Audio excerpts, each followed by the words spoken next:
People often don't think, appreciate, or care about the art of welding. But where would we be without it? I have worked as a MIG welder, or metal inert gas, for 3 years now. And I've learned a great deal about all three different processes in that time. Welding can be traced back all the way to the Bronze Age, when skilled craftsmen pressure welded lap joints to form gold boxes and other valuable items. The three main points I will be speaking on is the history of GTAW, different type of methods used in GTAW, and the health risks associated with GTAW welding. GTAW, or gas tungsten arc welding, is a process developed from an idea C.L. Coffin had. C.L. Coffin believed you could create a strong weld if you could contain the metal in a non-oxidizing gas. Alexander Langmuir experimented with carbon electrodes in a hydrogen atmosphere. The hydrogen turned into atomic hydrogen in the arc, creating an intensely hot flame. This process was called atomic hydrogen welding. Atomic hydrogen welding was not widely accepted, and the process was later refined in 1920 by H.M. Hobart, who used helium for shielding gas. Helium was a much better shielding gas, and is still widely used to this day. Some of the benefits of this process include a smaller heat-affected zone.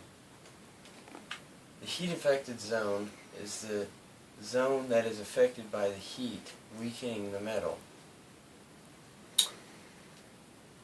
And also, it creates a much cleaner looking weld. The two main methods of GTAW welding are walking the cup and freehanding. Walking the cup is when the welder moves the cup from side to side while making a slow forward progression.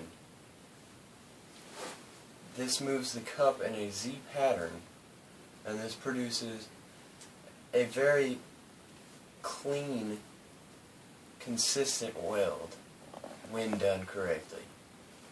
Freehand is done by having the torch in one hand and carefully moving it back and forth across the filler metal.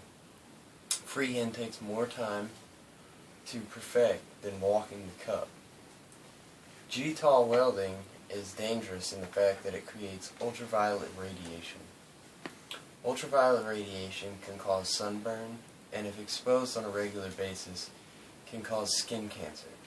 For this reason, the welder must wear personal protective equipment, like a leather jacket that prevents the ultraviolet radiation from hitting the welder.